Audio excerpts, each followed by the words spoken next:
Et d'ailleurs, Eminem, tous les Eminem où on sort. Ça fait 20 ans qu'Eminem essaie de nous prévenir pour Puff Daddy, tout ça en le cachant dans ses lyrics. Au début, il dit « so many essays », on se dit « essay », tu sais, il a tellement essayé, et après il le répète et il dit « essays ». S-A, qui sont les initiales de « agression ».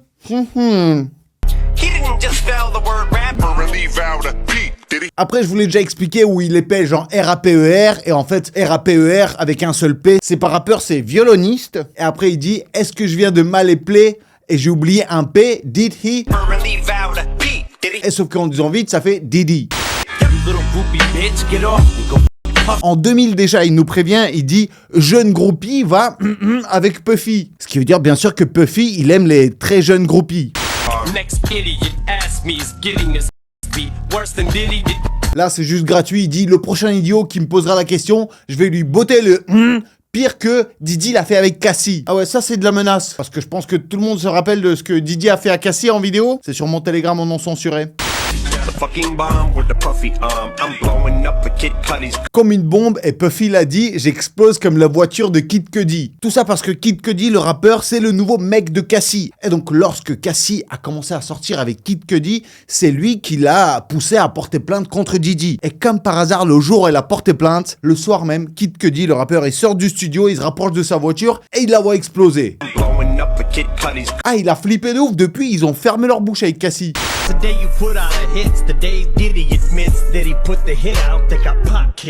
Et donc dans son clash contre Machine Gun Kelly où il dit genre tu sortiras un hit lorsque Didi admettra qu'il a Tupac. Dans celle-là bien sûr il dit RIP Tupac et Biggie, vous deviez rester en vie, mais je ne préfère pas m'embrouiller avec lui parce qu'il pourrait mettre Kif D sur mon dos. Donc Kif D, le membre de gang qui a été officiellement accusé de la disparition de Tupac. Didi. Genre vraiment, tu sais, il cache des petits Didi partout. Est-ce que le prochain que je dois nettoyer, c'est Puff? Jusqu'à ce que la police lui mette les menottes. J'ai fait des cauchemars où j'ai vu que Billie Eilish a dit que je suis son amante. Oui, ça fait référence à l'histoire où Justin Bieber a essayé de protéger Billie Eilish parce qu'elle est arrivée très jeune dans l'industrie. Et on se rappelle que Puff Daddy, lui, il aime bien les très jeunes dans l'industrie. Ça se voit qu'Eminem, c'est le rappeur le plus honnête et qui arrive à cacher le plus de messages dans ses textes. Déjà, est-ce que vous saviez que dans un de ses morceaux les plus connus où il dit « My name is », bah en fait, si tu le repasses à l'envers, ça fait Eminem. Ouais, il adore jouer avec les lyrics. C'est marrant de découvrir à quel point Eminem devient juste un personnage culte dans cette histoire. Et en fait, on découvre, genre des vingtaines d'années après, qu'Eminem, en fait, depuis le début, c'était un bon rappeur. Que, oui, forcément, il a dû faire quelque chose de sale, mais qu'au fond de lui, il a toujours été pour la vérité et pour le respect. Même si à la base, c'est un des mecs qui a le plus de clash et qui insulte tous les stars américaines, mais en fait, lorsque lui, il insulte des stars, bah, il a raison, quelque part. C'est le destin de show business le plus incroyable. C'est le cas où même un biopic ne pourrait pas être aussi intéressant que sa vraie vie. Parce que c'est un des gars les plus droits dans cette industrie. Et c'est mon rappeur préféré. Dans cette vidéo, il n'y aura pas des faits Wikipédia. Non, je vais vous dire que des trucs que je sais réellement sur lui. Eh ouais, mais Yagadou, je suis en Suisse allemande et je continue à faire des vidéos parce que même pendant mes vacances, je travaille. Tout ça pour vous. Donc soutenez cette vidéo avec un maximum de likes. Alors oui, moi j'ai dit que c'est mon rappeur préféré, ou en tout cas, il fait partie de mon top 5. Et toi, dans les commentaires, dis-moi, c'est qui ton rappeur préféré? Le gars qui t'a inspiré depuis tout petit et qui t'a jamais déçu et que t'écoutes jusqu'à aujourd'hui. Et dites-moi, est-ce que vous êtes prêts à découvrir pourquoi Eminem est le meilleur rappeur, le plus propre du monde? Alors, c'est parti! L'enfance. Dans le début des années 70, dans l'état de Missouri, c'est ici que Eminem est né. Et non, il n'est pas né à Détroit comme beaucoup le pensent. Et Eminem, ce que personne ne savait, que moi je ne savais pas, c'est un fils d'une artiste. Sa maman, c'est une chanteuse. Il aurait pris le goût pour la musique à travers sa maman. Son papa, il s'est barré alors qu'il avait 6 mois, il n'a plus jamais revu, donc il a la haine contre son papa. Beaucoup plus tard, il a appris en fait que entre les deux de ses parents, apparemment c'est sa maman qui était la plus folle. Du coup, il a fait plein d'albums, plein de chansons où il dit qu'il déteste sa maman. Ouais, il était loin d'avoir les parents idéaux. Il a longtemps été élevé par sa grand-mère. Et donc sa maman a essayé de voyager partout aux États-Unis. Et c'est à l'âge de 12 ans, il a déménagé avec sa maman à Détroit. Qui est un peu la ville des blancs pauvres, qui était complètement désertique. C'était vraiment la chute économique de Detroit à ce moment-là. Plein de drogués de partout. Et Eminem, c'était genre un des seuls blancs dans son école. Et apparemment, il se faisait frapper tout le temps. Le petit rouquin sur qui tout le monde se défoulait. Et une fois, ses camarades de classe sont tellement défoncés que pendant 10 jours, il a été dans le coma. Et ils ont réussi à le réanimer après 10 jours de coma. Tu vois, 10 jours dans le coma, c'est quand même un truc de ouf. Donc c'est vrai qu'il a connu des histoires dures dans sa vie. C'est pour ça d'ailleurs qu'il reste toujours très terre à terre. Un petit blanc introverti qui ne parle à personne. Son parcours scolaire, c'était hardcore. Il arrêtait pas de changer d'établissement. Il se faisait aucun pote. Sa mère a commencé à beaucoup boire et à utiliser des drodros. À l'école, Marshall, c'est ce qu'on peut appeler un intello raté. Non pas qu'il était teubé, non, au contraire. Il avait des bons potentiels, mais c'est qu'il s'en foutait des cours. Il était juste intéressé par le rap et par le dessin. Ah ouais, ça tu ne le savais sans doute pas, mais Eminem était un grand passionné de la BD. D'ailleurs, il passait tout son temps à dessiner des petits personnages, des super-héros dans ses carnets. Et même petite anecdote, c'est que lorsque sa maman lui filait un billet pour qu'il aille chercher des clopes pour elle, lui en fait, il allait dans le bureau tabac, il volait des clopes et avec l'argent récupéré, en fait, il s'achetait des crayons pour dessiner justement. Qui sait, s'il n'était pas devenu rappeur, ça serait un dessinateur, tu sais, genre une sorte de Banksy, tu vois, où il ferait des graffitis sur les murs. Il a vraiment la vie d'un introverti, dont tout le monde se fout de la gueule, mais lui il continue d'essayer de vivre de son rêve. Pour essayer de mieux comprendre sa vie, je vais vous conseiller quelques morceaux à écouter, comme par exemple pour comprendre son enfance, là, je vous conseillerais d'écouter Legacy, Cleaning in My Closet, qui parle de sa maman, Headlights et Sing for the Moment. La jeunesse. Et sa vie ne s'améliorait pas en grandissant, non. Et quand il arrive à l'adolescence, et là, il s'immerge dans le rap. Jour et nuit, il écrit, il compose des nouveaux morceaux, il n'arrête pas de faire des battles. Mais dans les années 90, à Détroit, être blanc pour faire du rap, t'as zéro perspective de carrière. Donc il continue à se manger des insultes et des moqueries. Mais il tient bon, il y croit, il va être le premier rappeur blanc à réussir. Et c'est là qu'il rencontre Proof. Et ça devient son meilleur pote. Et cette rencontre est très importante parce que Proof, ça a été le premier mec qui a cru en lui. Il était là jour et nuit, il le soutenait, il lui disait va faire ce battle, va écrire ce morceau. Il lui a toujours dit, toi tu as quelque chose de spécial. C'est sans doute le soutien de son pote Proof qui lui a permis de vraiment aller jusqu'au bout de ses rêves. Eminem, donc de son vrai nom, Marshall Bruce Mathers IIIe. Ouais, apparemment son père, il avait pas autant d'inspiration que lui parce qu'il s'appelle du coup comme son père et comme son grand-père. Son premier blast de rappeur, c'était M&M's. Ouais, c'est M&M, Marshall Mathers. Il a commencé par enregistrer des albums qui ont bidé comme par exemple Infinite, qui est aujourd'hui considéré comme un classique, un diamant incompris, mais à l'époque il a vendu moins de 1000 albums, c'est un vrai bide. Il y a un an, son manager a vendu son premier vinyle signé par Eminem pour $62,000.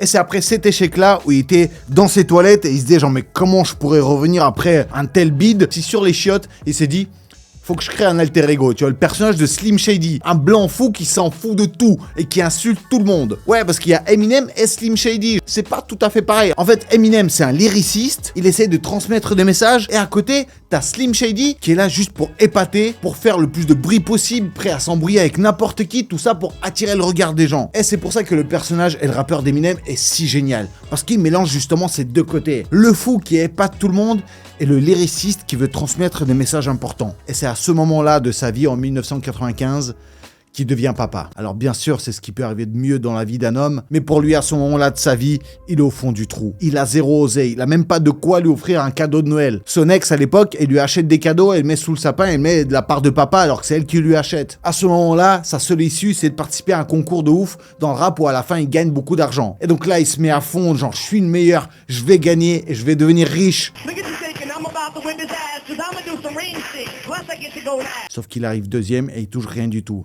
Et là, vraiment, c'est un des moments les plus durs pour lui. Et il a raconté dans des interviews qu'il a essayé de finir avec sa vie. Pour ressentir ce moment compliqué de sa vie, il n'y a qu'un seul morceau à écouter, c'est Mockingbird. Retournement de situation. C'est vrai que parfois, c'est en touchant le fond qu'on rebondit pour aller toucher le sommet. Et Eminem, c'est ce qui lui est arrivé. Et comme souvent je vous le dis, il faut croire en soi. Et il faut toujours continuer d'essayer. Parce que tout dans la vie peut basculer en un claquement de doigts, du jour au lendemain. Et c'est ce qui est arrivé. C'est son manager Paul Rosenberg qui envoie ses albums tout le temps à tous les labels, personne ne les écoute. Mais par un hasard complet, ça arrive aux oreilles de Dr. Dre. Donc la carrière d'Eminem a explosé grâce à Dr. Dre. Parce qu'à l'époque, réussir dans le rap en étant blanc, c'était quasi impossible. C'est comme gagner des médailles olympiques à la nage en étant noir. Bon, je rigole. Et c'est vrai que là, on se dit, Dr. Dre était déjà super aware, il faut pas qu'on regarde la couleur des gens, il faut qu'on s'unisse. Mais non, c'est faux parce que Dr. Dre, à la base, quand il a reçu l'album démo de Eminem, il l'a écouté, il s'est dit, oh, Ce Renoir, il rappe trop bien et il a toujours pensé que Eminem c'était un noir. Et lorsqu'il l'a invité pour signer un contrat, il était super surpris de voir genre,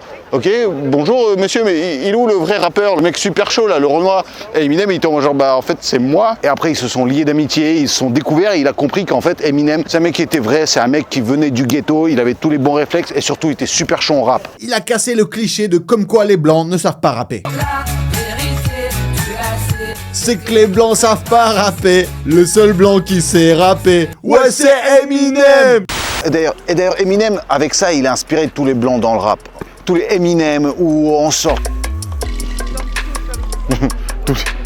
tous les Orelsan, les 1995, ils étaient tous inspirés par Eminem. Tu vois, un blanc qui peut rapper. Et le truc, c'est que plus tard, ça devient l'artiste, le rappeur le plus rémunéré, qui a vendu le plus d'albums. La gloire. En signant Eminem à l'époque, Dre a pris beaucoup de risques. Beaucoup de gens lui disaient que ça ne marchera jamais, que même Dre, lui, va perdre de la crédibilité. Mais ils se sont tous trompés, parce que dès le premier album de Slim Shady LP, c'est le carton. C'est devenu l'artiste, et pas seulement rappeur, donc tout artiste confondu, qui a vendu le plus d'albums en 2000. Des dizaines de millions d'albums vendus. Dedans, il est tellement honnête, tellement crade, il raconte toutes ces histoires sales. C'est là où il commençait à s'attaquer à toutes les restas de Hollywood, à les clasher. Et c'est ouf les bruits qui circulent sur lui, comme quoi il se serait pécho et Beyoncé, et Christina Aguilera, et Britney Spears, et Mariah Carey. Et c'est vrai que comme ça, physiquement, on a du mal à comprendre comment ça se fait qu'un mec comme ça a été plus préféré que des mecs super baraques. Parce que Eminem, son rap n'a jamais été en mode musclé, quoi. C'était toujours de l'humour un peu taquin. Jusqu'à aujourd'hui, on sait pas ce qui est vrai, ce qui est faux là-dedans. Et bien sûr, avec une telle gloire, viennent les haters. Mais à l'époque, c'est pas des haters dans les commentaires, non, ça va beaucoup plus loin que ça. Il y a des gens qui sortent dans la rue pour manifester,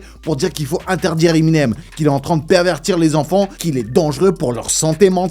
Mais Eminem, il s'en foutait. Il a réussi à les détruire tous, à se faire aimer par tous ses enfants et à continuer à grimper dans les ventes. Esprit Kaizen. Eminem en France. Eminem sur Skyrock, welcome Eminem. Thank you.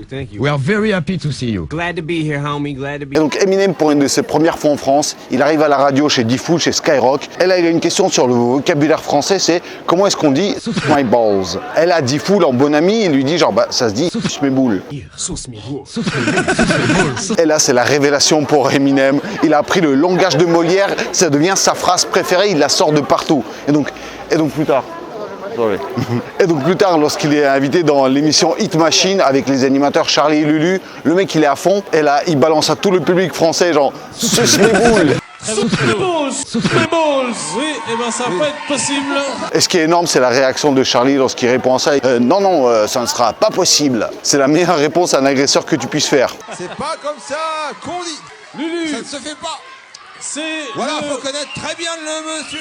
Et c'est devenu un moment culte. Eminem qui parle en français. Et c'est la seule phrase qu'Eminem connaît en français. Il connaît rien d'autre. Only these words that you can say in German. suce mes boules. Et plus tard, Big Flo et Oli vont rencontrer Eminem et Oli va lui demander de lui écrire quelque chose sur son bras pour ensuite en faire un tatouage. C'est la première fois que tu fais un tatouage d'Eminem ?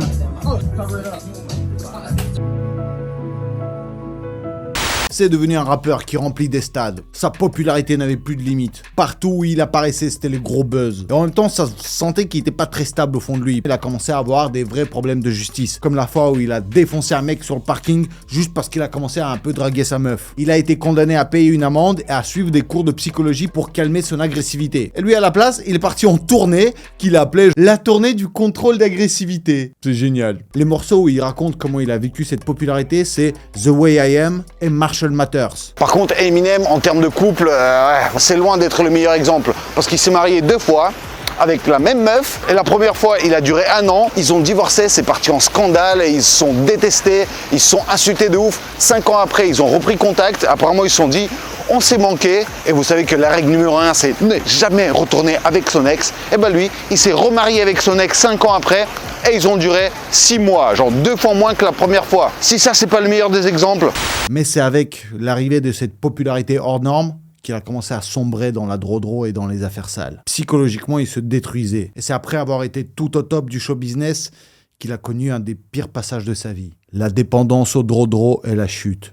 Et un des gros points noirs et de tâches dans la vie et la carrière d'Eminem, c'est bien sûr son addiction à toutes les dro-dro, enfin tout ce qui est illégal, et il en a beaucoup parlé. De toute façon, il s'en cachait pas. Dans ses morceaux, Eminem, il a toujours parlé qu'il utilisait des dro-dro. Et comme pour tous ses morceaux, c'était pas un mensonge. Il en utilisait vraiment beaucoup. On continue. Ça faisait vraiment partie de sa vie de rosta. Moi, même si j'ai jamais été aussi loin dans ces histoires sombres, mais je connais ce chemin, je vous en ai déjà parlé dans mes vidéos. Tous ces gens autour de soi, parfois tu as besoin de t'évader. Et malheureusement, c'est en ayant atteint en fait tous tes rêves que tu commences à tout gâcher. Donc petit à petit, ça commençait à se ressentir dans ces morceaux qui devenaient de plus en plus bizarres, beaucoup plus lents, ils avaient de moins en moins de sens. Comme son album Encore, qui est complètement écrit sous dro-dro. Et ça s'entend dans toutes les chansons. Comme s'il avait perdu sa motivation, sa fin de réussite et son inspiration. Comparé à ses autres albums, Encore ne fait pas des scores de ouf. Pour lui, c'est un échec. Il part en dépression. En 2005, il a eu un gros concert d'Eminem à New York. Et quand tu le regardes aujourd'hui, on a du mal à imaginer que c'est lui. Il est flasque, un peu obèse, tout lent. Il rappe avec une face B, ce qu'il ne faisait jamais avant. On dirait qu'il a même du mal à ouvrir les yeux. Si tu regardes ses concerts d'il y a 2 ans, ou même les concerts qu'il fait maintenant, il est 1000 fois plus énergique. Le concert de New York, t'as l'impression que t'as mis 0,5 en vitesse sur YouTube. Et c'est à ce moment-là où il est en totale crise d'inspiration, en dépendance au dro-dro, où il est dans une impasse de sa vie, le pire lui arrive. C'est là que son meilleur ami Proof, qui était avec lui depuis son enfance, avec qui il a créé le groupe D12, qui a toujours été son back MC, son pote le plus proche, son frère, malheureusement, il quitte la vie. Il se fait fufu dans un bar à cause d'une embrouille, vraiment le truc qui dégoûte. Et c'est la 2e fois dans sa vie où il a failli en finir. Il ne voyait plus pourquoi continuer sa vie. C'est là où on voit que même des personnalités de telle envergure, des gens aussi géniaux, aussi populaires, aussi connus, ils sont tous comme nous. C'est juste des gens simples qui ressentent les mêmes émotions que nous, qui sont aussi fragiles. Après cet incident, il fait un seul morceau, Smack That avec Akon, où il montre dans le clip qu'il a fait un tatouage Proof sur son avant-bras et il disparaît. Plus aucun signe de vie. Les gens pensaient qu'il a pris des vacances, ou alors qu'il préparait un projet secret, alors qu'en réalité, il est parti en totale déprime. Il était accro somnifère H24, il restait tout le temps à la maison, il regardait tout le temps des films et des séries en bouffant tout ce qui passe. Il a pris énormément de poids. Il a commencé à faire plus de 100 kilos avec une taille de 1m75. Il prenait d'autres dro-dro, de l'alcool,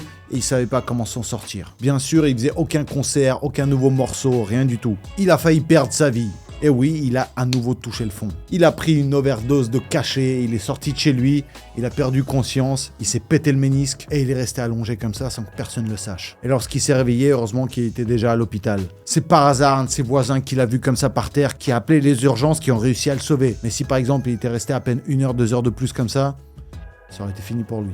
Et c'est le fait d'avoir frôlé la mort de si près qui lui a permis un total changement dans son comportement et dans son mode de vie. Pour mieux comprendre ce passage difficile, je peux vous conseiller d'écouter Going Through Changes. Going through changes. Through. Ouais, je sais le dire. Et c'est vrai qu'avec mon histoire d'infarctus, j'ai l'impression de le comprendre. Renaissance. Après s'être réveillé à l'hôpital, après avoir perdu conscience, Eminem a commencé une nouvelle vie. Il a tout arrêté et est devenu à jeun à 100%. J'ai arrêté de boire, j'ai arrêté de fumer. Ah, vous êtes devenu chiant.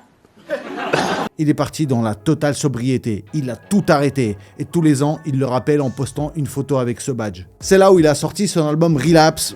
Bon, que j'avais écouté, je me rappelle, que j'ai pas trouvé ouf. En fait, tu sentais qu'il réapprenait à rapper à nouveau, à rapper sans substance. Et beaucoup de fans trouvent qu'il rappe moins bien depuis qu'il prend plus de dro-dro, donc je trouve que c'est quand même triste où le mec s'est mis sur la bonne voie, sur la voie de la santé, et on dit que du coup il a perdu du talent. Alors c'est vrai que l'album est discutable, mais il y a quand même des bons tubes dessus, comme le morceau Beautiful où il parle de sa dépression, aussi le gros tube Not Afraid. Même si tous les morceaux ne sont pas bons et que tous ses anciens fans n'arrivent pas à retrouver l'Eminem d'avant, il arrive quand même à se hisser dans le top des écoutes. Ensuite il continue avec ses prochains albums, avec lesquels il obtient un Grammy, et donc ça y est, il est de retour au sommet. Et sur ce coup-là, il ne s'arrête pas. Des nouveaux albums qui se vendent, des clips qui font des milliards de vues, des tournées avec des stades énormes, tout était de retour. C'est ouf à quel point il a connu tous les extrêmes. Et pour commencer sa nouvelle vie dans la sobriété, il avait besoin de voir la lumière au bout du tunnel. Les clashs et les embrouilles. Bien sûr, on ne peut pas parler d'Eminem sans parler de ces clashs. Il était en bif avec des artistes comme Ja Rule, Moby, Benzino,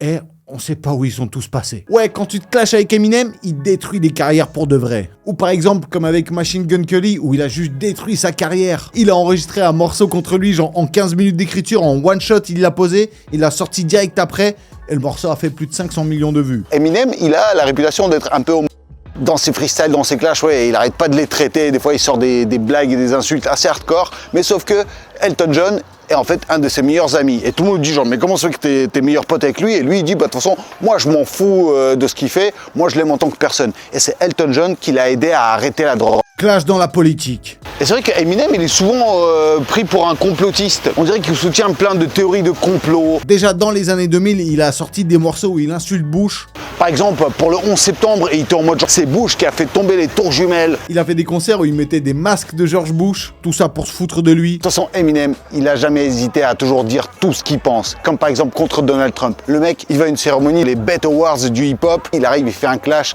et il débonde Trump. De toute façon, Eminem, le truc, c'est qu'il est super fort en clash. Même s'il rappe super vite, il mâche les airs, mais il mâche pas les mots. Il dit que c'est un hypocrite, il dénonce sa politique qui divise le pays. Il a posé ses bullish. Le freestyle est devenu super viral. Ça a tellement fait parler que des services secrets sont venus à la maison de chez Eminem et lui tellement ils s'en foutaient qu'il parlait avec eux en rappant. Et oui, aujourd'hui, Eminem c'est devenu un papy du rap. Bah, Eminem, ça, il aurait pas aimé, par exemple, parce que pour sa fille, il a préféré qu'elle choisisse les études. Donc sa fille, tu vois, c'est une fille d'un artiste très connu, mais elle a préféré ne pas faire de la musique et plutôt se concentrer sur ses études. Parce que Eminem, il est pour les études, parce que lui, il n'en a pas fait d'études. D'ailleurs, fait incroyable, Eminem ne sait pas se servir d'un ordinateur. Le mec a vendu plus de 250 millions d'albums dans le monde entier, le rappeur le plus écouté dans le monde entier, et il sait mieux jouer d'un piano que taper sur un clavier. Il écrit tous ses textes à la main. Aujourd'hui, tous les rappeurs, ils rappent avec un petit téléphone. Lui, il est toujours en mode à l'ancienne, avec un petit carnet, le rap des années 90. Vraiment le vrai papy du rap. Et d'ailleurs, Eminem va devenir un vrai papy. Ouais, le papy Eminem.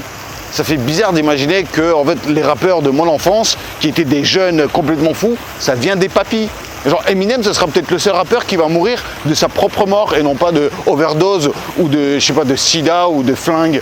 Il a sorti un nouvel album il y a quelques mois où il a tout défoncé en termes de score sur YouTube, sur les streamings, etc. Ce qui est intéressant, c'est qu'Eminem dit qu'à l'époque, il fallait être différent pour réussir. Et aujourd'hui, pour réussir, il faut que tu sois comme tout le monde. Il faut que tu suives une tendance. C'est vrai que c'est pas bête. C'était important pour moi de vous parler d'Eminem, l'artiste qui a su m'inspirer tout au long de ma vie. Comment t'as découvert Eminem? C'est quoi le premier morceau que t'as entendu de lui? Tu me le dis dans les commentaires. Alors bien sûr, un maximum de likes pour cette vidéo. Devenez membre de ma chaîne pour me soutenir. Si ce format vous a plu, de parler d'un artiste comme ça, dites-le moi dans les commentaires. Merci beaucoup Meyagadou, et moi j'ai déjà hâte de vous retrouver vendredi pour une nouvelle vidéo qui va arriver vraiment très